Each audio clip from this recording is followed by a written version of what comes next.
Hello everybody, welcome back to another video on the channel of Mr. Loons, and today I'm doing Game Week 10 predictions of the Premier League, and I'm going to be starting off on the 27th of October. It's Crystal Palace at Selhurst Park, facing Tottenham Hotspur. Crystal Palace last game lost at 4-0 to Newcastle United, and it wasn't really a great defensive display from Crystal Palace. Mitchell was beaten on many of occasions against Jacob Murphy. Gay obviously made that mistake that eventually led to a Newcastle United goal. Not fantastic from Crystal Palace, but it was a hard game to go to St James's Park.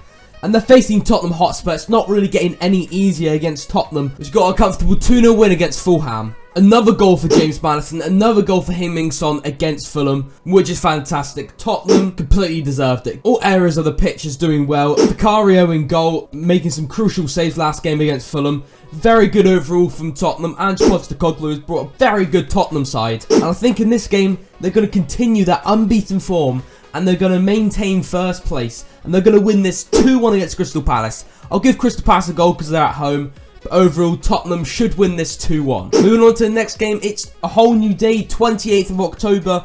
It's Chelsea at Stamford Bridge facing Brentford. Last game, Chelsea did fantastic against Arsenal. To be honest, they deserved that win, but they bottled it. Sanchez made a big mistake. He passed it. He should have just cleared it. But no, he passed it straight and gifted Declan Rice a goal in that game. And to be honest, I thought he could do better at his near post for the second goal. He could have probably saved that one. So it wasn't a great game for Sanchez in goal. But overall, it was a great display from Chelsea. Conor Gallagher linking up with the whole Chelsea side very well. Playing much more attacking than usual in this game. Cole Palmer with the goal from the penalty. Then Mudryk, was that a cross or was that a shot? I think it was a cross. But a goal is a goal at the end of the day. But overall, how they linked up and capitalised on so many Arsenal mistakes was very good by Chelsea. So in this game, they are carrying over momentum that they had from the last two games. And against Brentford, which was a bit shaky in recent games, they did manage to get a 3-0 win against Burnley. But Burnley have been even more shaky than Brentford. I think in this game, Chelsea at home, the momentum that they're showing, they did very well against Arsenal, was unlucky not to get a win. They're going to be able to get a win against Brentford. I could definitely see this be a 1-1 draw. Brentford do like their draws. But overall, I think Chelsea are going to continue momentum, and they're going to win this 2-1 against Brentford. Moving on to the next game, it's Arsenal at the Emirates Stadium facing Sheffield United. Oh, Sheffield United lost 2-1 against Manchester United in the last game. And Sheffield United are suffering with a lot of injuries. And they've only picked up a point in 9 games. And I think that's going to continue. They're only going to have 1 point in 10 games. Because I feel like this one is going to be a comfortable win for Arsenal, 2-0. Moving on to the next game, it's AFC Bournemouth at the Vitality Stadium against Burnley. A huge game for both clubs. Both clubs are wanting a win desperately. You know what, it could go either way. But my prediction is Bournemouth will dominate this game. Because they have shown good signs. Earlier on in the season, they did get a few draws like against West Ham, and they played well. And in this game, they're going to have to be getting a win. They could not win it against Wolves. They lost it yet again. And Burnley on really poor form, they should be able to capitalise. So I feel like Bournemouth will dominate. But in Bournemouth fashion, somehow they will not get a win. And Burnley will nick one. With the determination and fight from Burnley to try and get something, I feel like both teams will get a draw. Both teams need a win, and I think it's going to equal out to a 1-1 draw between the two sides. Moving on to the next game, it's Wolverhampton Wanderers at the Molineux Stadium facing Newcastle United. Newcastle United in their last game won it 4-0 against Crystal Palace, which was very good. They do break into an attack very quickly. Electric speeds they break into that attack. Jacob Murphy, masterclass. 1 goal, 2 assists was fantastic by Jacob Murphy. Kieran Trippier, another assist. Another goal for Callum Wilson. He's now the 3rd top goal scorer for Newcastle United of all time, which is fantastic to see. And yes, Newcastle do have a game against Borussia Dortmund in midweek, but I feel like they've got depth to play against Borussia Dortmund and face Wolves, because Jacob Murphy performing well and Miguel Almiron's also performed well, so they've got a lot of depth in a lot of areas. But facing Wolves, maybe it could be a draw. I am tempted to go for a 1-1 draw because of Wolverhampton Wanderers doing really well in recent times. Obviously beating the champions Manchester City, getting a good draw against Aston Villa, which have been battering clubs like Brighton and West Ham, who are doing very well. And at home, I feel like they will get a goal, Wolves. I don't feel like Newcastle are going to get a clean sheet in this game, because Cunha, Hwang Hee-chan and Neto, I think, is a fantastic attack, to be honest. I really do rate that attack. But against Newcastle United, I think Newcastle are just too good at the moment. I feel like it's going to be a 2-1 victory to Newcastle. Wolves are playing well, but Newcastle are also playing well. And I feel like Wolves' luck is going to end in this game against Newcastle United. So 2-1. Moving on to the next game, it's a whole new day. It's the 29th of October. It's at the mighty London Stadium. It's West Ham United facing Everton. You know what? I think this might be a close game. Everton did very well. Tawaski did very well in that defence to hold off Liverpool for a lot of the game. Obviously, no Ashley Young going into this after he is suspended. A lot of experience taken out of the defence. They still have Tawaski. Overall, I don't think Everton are getting relegated this season. But facing West Ham, who lost 4-1 against Aston Villa, you know what? I don't think this is going to be a trend for West Ham. I think that was just a one-off because Aston Villa are just on immaculate form at the moment. They've also beat Brighton 6-1 as well. So it's not the end of the world for West Ham. And I think they will recover against Everton. West Ham overall at home, they have played better than Everton.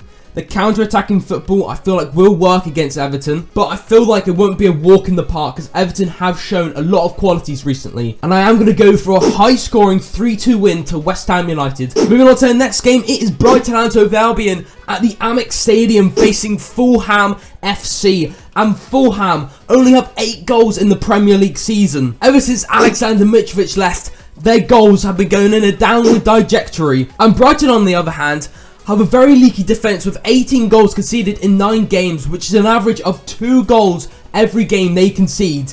And the last 3 Premier League games, they have not won one. It's been a bit of a bad run for Brighton and Hove Albion, but at home against Fulham, which struggled to score, I feel like they will win this. They will get back in form at home against Fulham, which is struggling in the Premier League. But I feel like Fulham will capitalise on Brighton conceding a lot of goals this season. They will be able to get a goal, but that's as much as I think they'll put past Brighton. And Brighton will score 3. So I'm going 3-1 for a Brighton and Hove Albion win against Fulham. Moving on to the next game, it's Aston Villa at Villa Park facing Luton Town. And Aston Villa got a marvellous 4-1 win against West Ham United. They are battering teams at the moment. A 6-1 win against Brighton and Hove Albion, a 4-1 win against West Ham United. They're not just winning, they are battering these top 10 calibre clubs that are fighting for European football. And well, I think Luton Town have been doing great. It was a great comeback to go 2-0 down to then make it 2-2 against Nottingham Forest. It was fantastic. But even if they are improving, I don't see them going to Villa Park and getting anything in that game. Maybe a goal at the most. Aston Villa won the last 11 games at home, which is fantastic. So I'm going for a 3-1 Aston Villa win against Luton Town. Moving on to the next game, it is Liverpool at Anfield facing Nottingham Forest. And as I just said, Nottingham Forest drew the last game 2-2 against Luton Town. They were 2-0 up to then make it 2-2 in the game against Luton Town. Overall, Anthony Elanga is definitely going to get an assist in this game. I feel like Nottingham Forest will get a goal because I feel like this season compared to last season, Nottingham Forest, in my opinion, have played better. They haven't got many points, but they have overall played better this season than last season. I feel like they're a stronger side. And Steve Cooper's done a fantastic job with Nottingham Forest this season, last season, the season before. But at Anfield with Liverpool are yet to lose at Anfield, and Liverpool won 2-0 against Everton, and I feel like they're going to win this one. I think it's kind of obvious they're the favourites, and I'm going to go for Liverpool to win this 2-1 Salah masterclass yet again in this game. Moving on to the next game, it's Manchester United at Old Trafford facing Manchester City. A huge Manchester derby, biggest game of the game week by far. But Manchester United have been shaky. They have been unconvincing in all their wins. They've been inconsistent in their results. 5 wins, 4 losses, 8th place.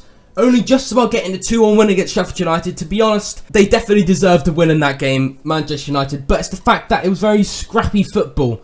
You know, it's scrappy football, just about got it over the line against Sheffield United. And they're facing Manchester City, which play better football. They play much better football when they get the wins. Manchester United don't play as good of football when they get the wins. And overall, Man City, loads of people are going to say Manchester City are going to win this. And I think they are as well. I think it's an obvious choice to go for Manchester City. It's a safe option to go for Manchester City. So I'm going for a 3-1 win to Manchester City in this game. I feel like this is the best time Manchester City could play Manchester United at Old Trafford. It's definitely the best time because Manchester United are not looking fantastic. So 3-1 to Manchester City. And let's move on to goal of game week 9. And in my opinion, it had to be Godes for Brentford. It was between Godes and Mbeumo. both Brentford goals. A great volley in off the post. Oh, fantastic goal. And how did I get on last week in Game Week 9 predictions? I did predict 7 of them correctly. No exact predictions were correct, but I predicted whether they'll get a win, draw or loss correctly. So that does put me on 7 points out of 20 points from Game Week 9, and overall, in total, I have 64 points out of 180 points. That will be the end of my video. Hopefully you can like and subscribe, and always remember to turn on notifications to miss one of my fantastic YouTube videos. I'll see you next time. Toodle pip now.